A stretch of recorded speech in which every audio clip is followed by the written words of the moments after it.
오늘의 이야기를 시작하겠습니다. 오늘의 이야기는 한 유치원 교사가 겪었던 이야기입니다. 편의상 이름은 임의대로 설정했습니다. 그럼 시작해 볼까요? 때는 90년대 초반에 있었던 일입니다. 한창 실무를 쌓고 있던 시기였습니다. 그 유치원에 진실이라는 여자아이가 있었는데요. 진실이는 좀 잘 사는 집 외동딸이었고 말도 잘 듣고 착한 아이였어요. 진실이는 당시 엄마가 돌보았는데 엄마가 사업을 시작하면서 시골에서 살던 친할머니가 오게 되었죠.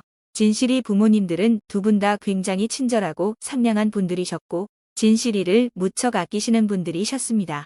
하지만 진실이 할머니는 조금 이상했습니다. 한창 귀엽고 이쁠 나이의 아이에게 할머니는 2년 전년 할 정도로 자신의 손녀딸에게 함부로 말하곤 했습니다. 애가 조금만 실수해도 친구들이 있는 곳에서 대놓고 면박을 주기도 하는 모습이었습니다. 아이를 되게 엄하게 키우시는 분이구나 라고 생각할 뿐 뭐라 말할 순 없었습니다. 그러던 어느 날 주말쯤 일이 있어서 유치원 근처에 가게 되었는데 큰 도로 한가운데 진실이가 걷고 있는 것이었어요.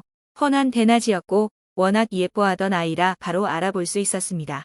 옆에는 큰 차가 쌩쌩 달리고 있던 상황이었고 저는 질색해서 진실이를 안고 인도로 데리고 나왔습니다. 그런데 진실이 할머니가 갑자기 어디선가 나타나더니 어색한 표정과 말투로 애가 발이 빨라서 어디 갔나 했는데 여기에 있었네 라며 그냥 데리고 가버리는 것이었습니다. 인사도 없이 말이죠. 그때부터 좀 이상한 기분이 들긴 했지만 큰일이 생긴 건 가을에 있던 학부모 참관 현장 학습이었습니다. 이번에도 진실이는 할머니와 함께 왔습니다. 진실이 엄마는 일을 하고 있어 소풍이나 학부모 모임 때 못 오시니까 대신 할머니가 그런 행사에 참석을 하곤 했습니다. 당신은 도토리나 낙엽 등을 흩어져서 줍는 그런 활동을 했는데 아이와 보호자랑 짝을 이뤄서 진행하는 거였습니다. 당연히 진실이는 할머니와 둘이 짝을 이뤘고 산기슭으로 향했습니다. 언제부턴가 현장 학습 내내 진실이와 할머니가 보이질 않는 것이었어요. 심지어 점심 먹는 시간에도 아이들 엄마를 비롯한 당시 선생님들은 모두 걱정했지만 점심 먹는 시간이 따로 안 정해져 있는 데다가 자신이 좋아하는 자리에서 먹는 거였기에 따로 흩어져서 먹는 것으로 알고 찾지는 않았습니다. 근데 현장 학습이 끝나서 집에 갈 시간이 되었는데도 할머니와 진실이는 나타나지 않았습니다. 당연히 모두들 걱정했고 몇몇 교사들은 결국 흩어져서 찾기로 했습니다.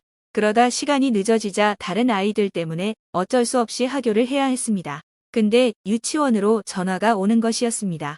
진실이 엄마인데 진실이가 올 시간이 되었는데도 오지 않는다고. 그래서 당시 유치원 교사들은 있었던 일을 얘기해 주었습니다. 잘못된 경우 할머니와 진실이가 조난됐을지도 몰랐을 테니까요. 그런데 진실이 엄마가 그 사실을 듣더니 깜짝 놀라는 것이었어요. 그게 무슨 말이냐며 자신은 현장 학습에 대해 전혀 몰랐고 진실이 할머니는 지금 집에 있다는 것이었습니다. 엄마를 비롯해 유치원 교사들은 어처구니가 없었습니다. 오늘은 현장 학습이었고 진실이 할머니는 분명 참가했거든요. 귀신에 홀렸나 싶은 생각이 들었습니다.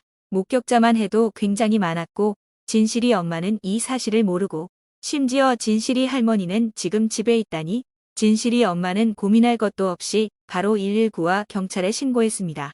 당시 비슷한 시점에 어린아이가 납치당해 살해당한 사건이 있어 더욱 불안했습니다. 그래서 당시 유치원 교사들은 아이가 사라지는 것에 엄청 민감했습니다. 그 때문인지 경찰이나 119도 심각하게 받아들여 곧바로 수색에 들어갔습니다. 그리고 부모님과 유치원 교사들은 모두 경찰서로 향했습니다. 그런데 함께 갔던 진실이 할머니는 경찰서에 들어가자마자 입을 다물고 아무 말도 안 하는 것이었어요. 보통의 할머니라면 손녀가 실종됐는데 그럴 수 없지 않을까요? 하다못해 걱정이라도 해야 하는 게 정상이니까요. 그 모습을 보고 경찰은 의심하기 시작하며 추궁해도 아무런 말도 안 하고 몰라요. 나는 몰라요. 아무것도 몰라요. 라는 말만 반복하는 것이었어요. 유치원 교사들이 뭐라고 하니까 난 오늘 하루 종일 집 밖에 안 나갔어. 라고 거짓말까지 하는 것이었어요. 어머니는 정신줄 놓고 울고 아버지는 할머니께 고래고래 소리 지르며 어딨냐고 난리였습니다. 그러다 그날 새벽 산 반대쪽에서 아이가 구조되었다는 소식이었습니다. 아이가 발견될 당시 추위와 두려움에 지쳐서 반쯤 정신을 놓은 상태였다고 했습니다. 진실이가 평소 똑똑해서인지 어느 정도 시간이 되니 진정되기 시작했습니다. 할머니가 이곳에 데리고 왔고 어디를 거쳐서 여기에 왔는데 잠시 기다리라고 한 뒤 할머니가 안 와서 이때까지 기다리고 있었다며 상황 설명을 완벽하게 한 거였어요. 당시 할머니는 처음엔 모른다고 하다가 산에 같이 갔는데 진실이가 혼자 자신을 앞질러 가서 놓치는 바람에 홀로 집에 왔다고 하는 둥. 아이를 잃었으면 교사들 책임인데 왜 자신이 책임져야 하냐고 횡설수설하다가 경찰이 아동 유기는 범죄다. 할머니는 지금 감옥에 갈 수 있다고 겁을 주니까 그제서야 본심을 드러내며 하는 말이 전현이 죽어야 우리 아들 손주 본단 말이야. 어처구니 없는 말이었습니다. 옛날 분들은 남아 선호 사상이 강했는데요. 손자가 아닌 손녀가 태어나 낙심하던 할머니는 어느 날 점을 보러 갔는데 그 점쟁이가 당신네 손녀가 아들 나오는 길을 막고 있다. 그 아이가 없어져야 아들이 태어난다. 이 말을 듣고 할머니가 손주를 보고 싶다는 욕심에 사고를 위장해 손녀딸을 죽이려 한 거였습니다. 이전에 진실이가 도로 한가운데에 서 있던 것을 본 것도 사실은 손녀를 일부러 차에 치여 죽이려고 했던 거였습니다. 진실이가 산에서 유기되었던 날, 가을이라 밤에는 정말 너무 추웠는데 할머니는 손녀를 산에 버리고 가면 애가 밤새 추워서 얼어 죽을 줄 알았던 거지요. 추궁 당시 입을 다물고 있었던 것도 시간을 끌어 애가 발견 못되게 해서 죽게 하려 했던 것 같습니다. 하지만 목격한 사람도 많고 다른 교사들도 할머니가 진실이를 대하는 태도가 이상하다는 걸 눈치채고 있었던 거였습니다. 그리고 그건 진실이 부모님도 마찬가지였던 것 같지만 설마라는 생각을 갖고 있었던 것 같습니다.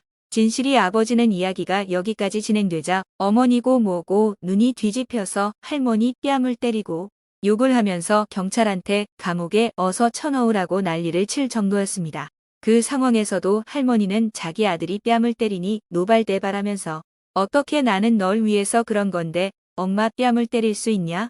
라며 소리 지르며 역으로 화를 내는 것이었어요. 그 뒤로 진실이는 유치원을 그만뒀고 그 이후로는 어떻게 지내는지 알 수 없지만 성인이 되어 잘 살고 있길 바라봅니다.